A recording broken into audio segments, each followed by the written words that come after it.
नमस्कार, मैं हूं धर्मेंद्र श्रीवास्तव। गुड न्यूज भारत के YouTube चैनल पर आप सभी दर्शकों का स्वागत है। आइए हम आपको दिखाते हैं आजमगढ़ की खबरें फटाफट अंदाज में।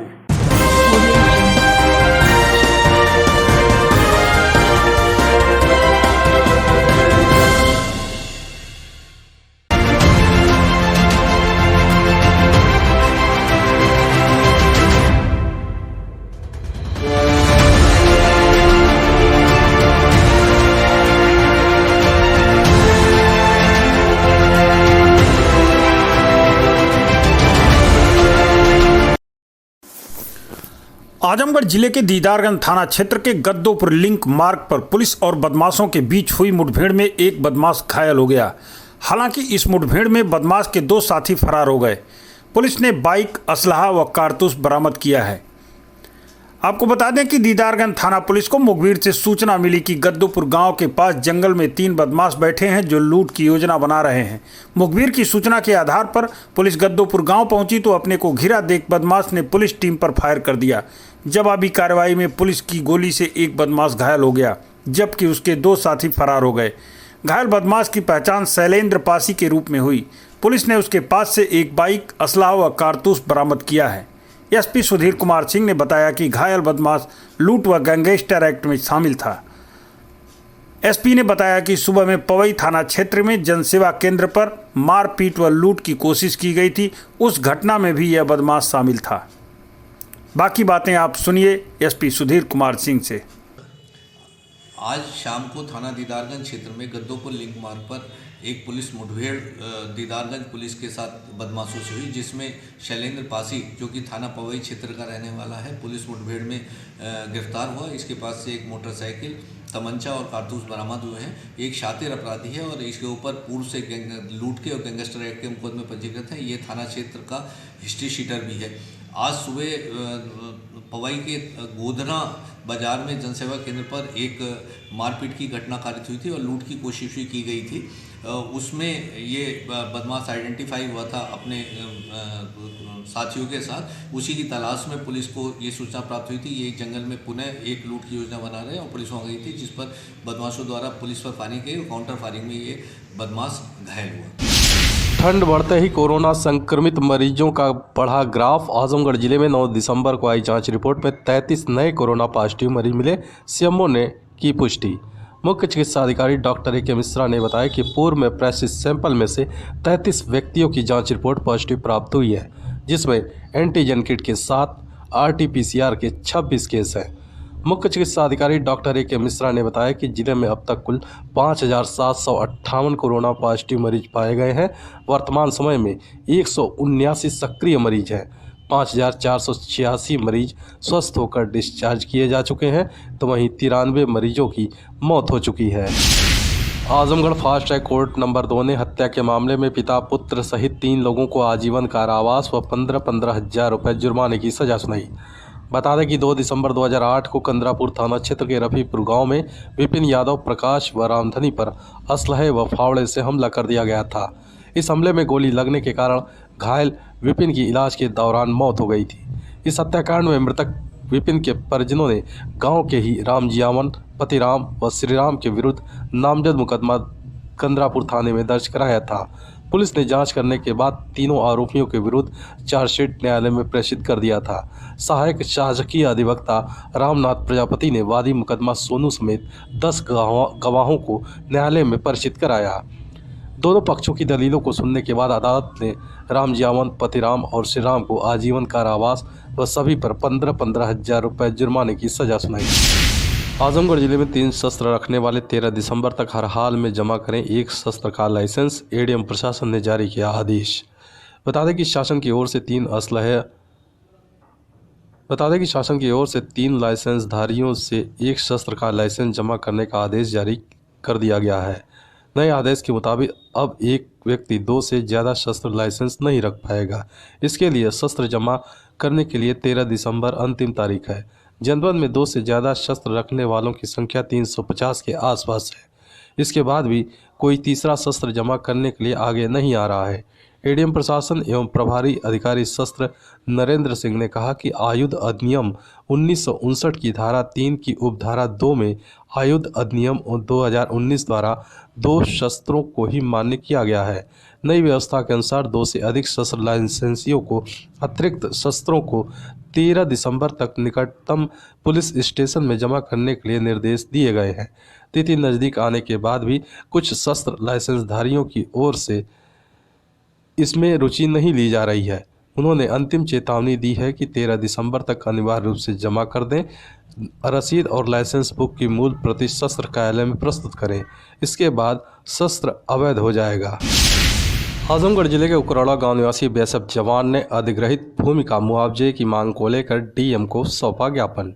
जिलाधिकारी कार्यालय पहुंचे शहर कोतवाली क्षेत्र के उकरौड़ा गांव निवासी बीएसएफ जवान कैलाश चंद ने बताया कि सरकार की महत्वाकांक्षी योजना पूर्वांचल एक्सप्रेसवे के लिए उनके साथ ही गांव के 25 लोगों की जमीन को जिला प्रशासन ने अधिग्रहित किया, लेकिन 3 साल बीतने को है, अभी तक उनकी जमीन की एवज में मुआवजा नहीं दिया गया।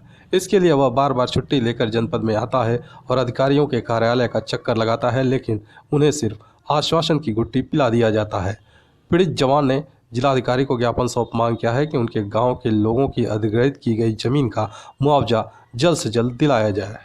मामला ये सर, हम जो है देश की, डोकलाम की, कश्मीर की और जो है बांग्लादेश बॉर्डर की ज़मीन को हम संभाल लें कि हमारा इंडिया का कोई एक इंच भी न ले पाए। और हम अपने खून पसीने से कमा के सर हमने बैनामा लिया था 8 बिस्सा नौकरी खेत, जो कि हमारा चला गया सर 6 लाइन गवर्नमेंट ने जो वो ले लिया पूर्वांचल एक्सप्रेस। लेने के बाद सर हम लोग बोले ठीक है, हम ज़मीन भाई सरकारी काम को हम हस्तक्षेप नहीं कर सकते, न उसको हम ले सकते हैं। अब ज़मीन गवर्नमेंट अपना बनाए, रोड बनना चाहिए, रोड बनने से हमारा विकास है, लेकिन हमारे ज़मीन का उचित मुआवजा दे दिया। आजमगढ़ जिले के रामपुर खुर्द गांव में मामूली विवाद में भाई ने भाई को मारपीट कर किया घायल। पीड़ित कार्रवाई की मांग को लेकर पहुंचा एसपी दरबार। पुलिस अधीक्षक कार्यालय पहुंचे फूलपुर कोतवाली क्षेत्र के रामपुर खुर्द गांव निवासी शमशेर यादव ने बताया कि घर के पास पानी गिर जाने को लेकर महिलाओं के बीच कहासुनी हो रही थी। जब वह पहुंचा और बीच बचाव करते हुए कारण पूछने लगा तो उसके भाई ने लाठी से प्रहार कर उसको घायल कर दिया। इस बात की शिकायत लेकर जब वह मुकामी थाने पर पहुंचा तो उसकी कोई सुनवाई नहीं हुई। पीड़ित ने पुलिस अधीक्षक को शिकायती प्रार्थना पत्र सौंप मांग किया है कि आरोपी भाई के खिलाफ सख्त कार्रवाई करने के लिए मुकामी थाने को आदेशित किया जाए। सर हमारे थाने में कोई सुनवाई नहीं हो रही है, इसलिए हम इधर आए सर। क्या विवाद क्या है आपका? विवाद हम दो भाई हैं, दोनों भाई के बीच का है। पानी थोड़ा गिर गया था, उसी में थोड़ा औरत लोग में कहासुनी हुआ। उसके बाद जो है मैं गया, लैट्रीन से आ रहा था तो बोला भाई क्या बात है। भाई मेरे लाठी लिए थे, हमको जो है मार दिए, हम गिर पड़े। जो है गांव के लोग हमको उठा के ले गए हॉस्पिटल। जो है जिले में 9 कंटेनमेंट जोन को किया समाप्त। जिलाधिकारी ने बताया कि सीएमओ की आख्या पर पिछले 14 या उससे अधिक दिवसों से कोविड-19 का कोई पुष्ट रोगी चिन्हित नहीं होने के कारण जनपद के फतेहपुर शेर अली तहसील फूलपुर, बउआपार तहसील मार्टिनगंज, दयालपुर तहसील निजामाबाद, बीबीपुर तहसील फूलपुर, हड़वा तहसील फूलपुर, हीरापट्टी तहसील सदर, दुर्गा टॉकीज कॉम्प्लेक्स मड़िया नगर पालिका परिषद आजमगढ़, गहुनी तहसील लालगंज, सुराई तहसील निजामाबाद हॉटस्पॉट को बंद करते हुए कंटेनमेंट जोन की कार्रवाई को समाप्त कर दिया गया है। आजमगढ़ डीएम राजेश कुमार ने जिले में 4 नए कंटेनमेंट जोन बनाए जाने की घोषणा की। जिलाधिकारी ने बताया कि कंटेनमेंट जोन के निर्धारण के संबंध में दी गई व्यवस्था के अनुसार जनपद के राजस्व ग्राम हीरापट्टी तहसील सदर, राजस्व ग्राम पटखौली तहसील सदर, राजस्व ग्राम दुर्वासा तहसील निजामाबाद, राजस्व ग्राम असवानिया तहसील लालगंज का संपूर्ण क्षेत्र कंटेनमेंट जोन होगा। इन क्षेत्रों में कंटेनमेंट जोन प्रोटोकॉल का 100% अनुपालन सुनिश्चित किया जाएगा, जिसमें कॉन्ट्रैक्ट ट्रेसिंग, चिकित्सा अधिकारी द्वारा किए गए रिस्क निर्धारण के आधार पर व्यक्तियों को होम या इंस्टीट्यूशनल क्वारंटाइन किया जाना है। ब्रेक। आप देखते रहिए गुड न्यूज भारत।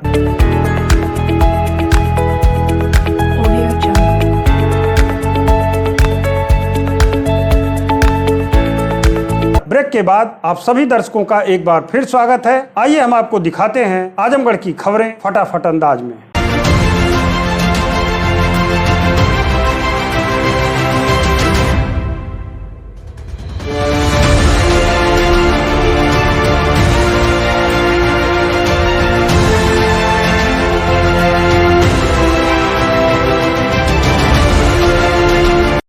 आजमगढ़ जिले के एनआईसी में डीएम ने सिंचाई एवं जल संसाधन विभाग में 35 नवनियुक्त अभ्यर्थियों को वितरित किया नियुक्ति पत्र।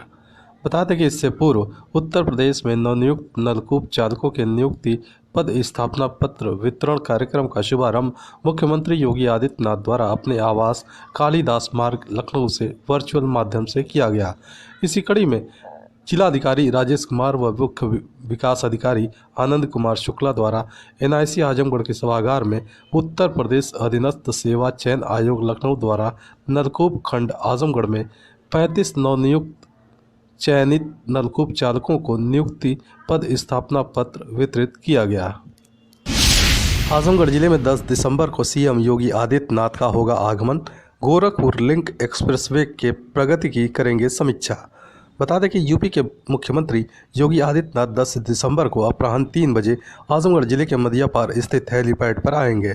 इस दौरान वे गोरखपुर लिंक एक्सप्रेसवे के निर्माण कार्य के प्रगति की समीक्षा हेलीपैड के पास बने कार्यदायी संस्था दिलीप बिल्डकॉन लिमिटेड के कैंप कार्यालय पर करेंगे। इसको लेकर जिला प्रशासन सुरक्षा व्यवस्था की तैयारियों में जुटा रहा। जिलाधिकारी राजेश कुमार ने अपने मातहतों के साथ बैठक कर सीएम आगमन को लेकर आवश्यक दिशा निर्देश दिया। साथ ही पुलिस के अधिकारियों के साथ हेलीपैड का निरीक्षण किया। बता दें कि यूपी सरकार की महत्वाकांक्षी योजना में से एक है गोरखपुर लिंक एक्सप्रेसवे, जो आजमगढ़ जिले के 2 तहसीलों फूलपुर और बूढ़नपुर के 41 गाँव से होकर गुजरेगी। कल माननीय मुख्यमंत्री जी का जनपद में आगमन है और माननीय मुख्यमंत्री जी हेलीकॉप्टर के द्वारा यहाँ पे अतरौलिया में जो दिलीप बिल्डकॉन का साइट ऑफिस है यहाँ पे आएंगे और गोरखपुर लिंक एक्सप्रेसवे जिसका निर्माण हो रहा है जनपद में उसकी प्रगति की समीक्षा करेंगे। उसमें यहाँ पे सारे इंजीनियर्स यूपीडा के अधिकारीगण जनपद के अधिकारीगण उपस्थित रहेंगे उस समीक्षा में। आजमगढ़ विशेष सत्र न्यायाधीश ने आत्महत्या के लिए उकसाने के मामले में आरोपी को 5 साल कारावास व 50,000 रुपये की सजा सुनाई। बता दें कि पवई थाना क्षेत्र के शाह राजापुर गांव निवासी राम कुमार की पुत्री का विवाह पवई थाना क्षेत्र के समखानपुर गांव निवासी दीपचंद के साथ 20 जून 2018 को तय किया गया था। उस दौरान वादी के गाँव का रहने वाला विकास उर्फ गुड्डू राम कुमार की पुत्री को अक्सर परेशान करता था और शादी न करने की धमकी देता था। विकास ने युवती के होने वाले पति को व्हाट्सएप पर कंचन की तस्वीरें भेज दी, जिसके कारण 2 मई 2018 को दीपचंद के घर वालों ने शादी से इनकार कर दिया था। शादी टूट जाने से दुखी होकर युवती ने 2 मई 2018 की रात फांसी लगाकर आत्महत्या कर ली थी। इस मामले में पुलिस ने जांच करके विकास उर्फ गुड्डू के विरुद्ध चार्जशीट न्यायालय में दाखिल किया। सहायक शासकीय अधिवक्ता गोपाल पांडे व अनिल सिंह ने वादी Ramkumar, Deepak Komal, head constable Sarju Singh, pharmacist Arvind Kumar, retired उपनिरीक्षक लक्ष्मण राम, अमरजीत तथा पैरोकार कांस्टेबल संतोष को बतौर गवाह न्यायालय में परिचित कराया। दोनों पक्षों की दलीलों को सुनने के बाद अदालत ने आरोपी विकास उर्फ गुड्डू को 5 वर्ष के कठोर कारावास और 50,000 रुपये जुर्माने की सजा सुनाई। सिविल लाइंस लालगंज के सभासद कृष्ण कुमार मोदनवाल ने कहा वो सरकार में रहते हुए भी किसानों के साथ। लालगंज के सिविल लाइंस के सभासद तथा अधिवक्ता कृष्ण कुमार मोदनवाल ने कहा कि कृषि बिल को लेकर किसान जो आंदोलित हैं उसमें लग रहा है कि कहीं न कहीं कुछ कमियां रह गई हैं, जिसे शीघ्र ही हल कर लिया जाएगा। उन्होंने कहा कि कई दौर की वार्ता हो चुकी है और वार्ता से ही बड़ी बड़ी समस्याओं का समाधान निकलता है। सभासद कृष्ण कुमार मोदनवाल ने कहा किसानों के साथ ये सरकार पूरी तरह खड़ी रही है और बंदी से कोई समाधान नहीं होगा। यह पूरी तरह अनावश्यक काम है और कुछ लोग अपनी दुकान चलाने के लिए हैरान परेशान हैं। वो कहते हैं कि सरकार में रहते हुए भी किसान के साथ वो पूरी तरह खड़े हैं और खड़े रहेंगे। जो आया है इसका किसान विरोध कर रहे हैं और आप चूंकि सत्ता पक्ष के एक सदस्य भी हैं, सभासद भी हैं, तो आपकी इस पर क्या प्रतिक्रिया है? नहीं, हम लोग सरकार में रहते हुए किसान के साथ खड़े और खड़े रहेंगे। उनकी समस्याओं को नोटिस लेंगे और उनकी समस्याओं का समाधान करेंगे। धन्यवाद। लालगंज तहसील के वरिष्ठ अधिवक्ता हरि यादव ने कहा, अंग्रेज भी किसानों का इतना उत्पीड़न नहीं किए। लालगंज तहसील के वरिष्ठ अधिवक्ता हरि यादव एडवोकेट ने कहा कि किसान विरोधी बिल को वापस होना चाहिए। उन्होंने कहा कि अंग्रेजों से भी बदतर स्थिति में यह सरकार चल रही है। कोरोना काल में यह बिल लाकर अडानी और अंबानी जैसे पूंजीपतियों को फायदा पहुंचाने का काम सरकार द्वारा किया जा रहा है। किसानों की जमीनों को औने पौने दाम में बंधक करने की ये सरकार की प्लान है, ताकि सारी जमीनें पूंजीपतियों को देकर इस कृषि कानून से उसका नुकसान पहुंचाया जा सके। इसलिए इस कानून को वापस लिया ही जाना चाहिए। यह कृषि कानून जो है बिना किसान के मांगे हुए सरकार ने गलत तरीके से किसानों पर कृषि कानून लागू करके उनको नुकसान पहुंचाने का काम किया है, जिससे पूरे देश के किसान दिल्ली में चारों तरफ से चक्का जाम किए हुए हैं। साथ ही पूरे भारत में किसान इस कृषि कानून के खिलाफ हैं। ये कृषि कानून तत्काल वापस हो, किसानों के खिलाफ है और इसी कृषि कानून से देश में महंगाई चरम सीमा पर बढ़ गई है।